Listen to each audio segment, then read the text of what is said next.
আমরা সবাই যেহেতু গ্রহণ করে ফেলেছি বর্তমান সরকারকে, আমাদের বর্তমান সরকারের কাছে এটাই চাওয়া যে নারী হিসেবে আমরা আমরা নারীরা যেমন পড়াশোনা করতে পারি, যেমন রেগুলার পড়াশোনা করছি এটা যেন চালিয়ে যেতে পারি, এবং আমাদের যে অধিকারগুলো আমরা যেমন স্বাধীনভাবে চলাফেরা করতে পারি, এবং আমরা যে স্বাধীনভাবে চলাফেরা করছি রাস্তায় যেন কোনো প্রবলেম না হয়, সেগুলো যেন সেগুলোর দিকে যেন খেয়াল রাখা হয়। মানে আমাদের সব ধরনের দায়িত্ব তো মানে আমরা যেন সব ধরনের অধিকারটা পেতে পারি, এটাই আমাদের চাওয়া।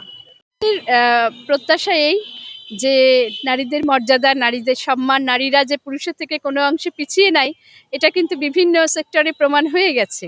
একেবারে নারীরা যেমন বিমান চালাতে পারে, ঘরে রান্না করে ঘরকে শান্তি দিতে পারে, ঘরের মানুষের সেবা করে শান্তি দিতে পারে, আবার কিন্তু একজন নারী তার শিক্ষাক্ষেত্রে, স্বাস্থ্যক্ষেত্রে, প্রত্যেকটি এমনকি অ্যাডমিনিস্ট্রেশনে, তারপরে পররাষ্ট্র ক্যাডারে, সব ক্ষেত্রেই কিন্তু নারীদের জয় জয়কার। তাই নারী হিসেবে অবশ্যই চাওয়া থাকবে নতুন সরকারের কাছে, নারী যেন তার যোগ্য মর্যাদায় অধিষ্ঠিত হতে পারে। আমরা চাই নারী বান্ধব পরিবেশ, এটা খুবই দরকার আমাদের বাংলাদেশের প্রেক্ষিতে। যেহেতু বলে ফেলেছে সবকিছু, আমার কিছু বলার নাই, আমি শেষে এটাই বলছি, নারী বান্ধব পরিবেশ দরকার। দেশটা যেন ভালো মতো চলে, যিনি আসুক দেশের জন্য একটা ভালো কোনো কিছু যেন করে। আমাদের নিরাপত্তা দরকার, নিরাপত্তা হলেই ভালো।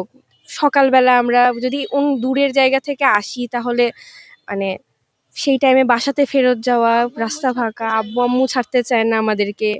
রাত্রের বেলার কথা বাদ, মেয়ে মানুষদের রাত্রের বেলা থাকাটা উচিত না, কিন্তু যারা কাজ করে তাদেরও নিরাপত্তা দরকার। কারণ তাদের নিরাপত্তা ছাড়া তো এটা তো দেশ হলো না যেখানে নারীদের নিরাপত্তা নাই। আমরা নারী হিসাবে চাই যে আমরা সঠিক ভালোভাবে এ দেশে যেন স্বাধীনভাবে চলাফেরা করতে পারি। আমাদের যেন কোনো জায়গাতে কোনো রকমের কোনো অসুবিধা না হয়, এদিকটা যেন দেখে তারা। আর আমরা যেন যারা বেকার তরুণীরা আছি তাদেরকে যেন সরকার একটু সহযোগিতা করে, তাহলে আমরা নারীরা ভালো মতো চলতে পারবো। পড়াশোনার দিকটা কি হয়ে গেছে যে এতগুলো বছর দেখে আসছি যে রেজাল্ট মোটামুটি সবারই ভালো।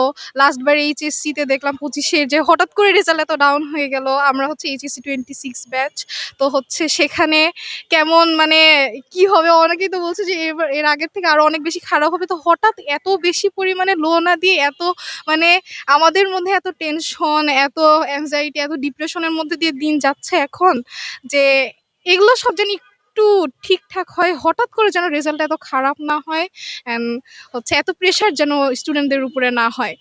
নারীদের তো নিরাপত্তার বিষয়টা অবশ্যই দেখতে হবে। আমরা বাইরে বের হই পড়ালেখা করার জন্য, তো আমাদের নিরাপত্তার বিষয়টা দেখতে হবে।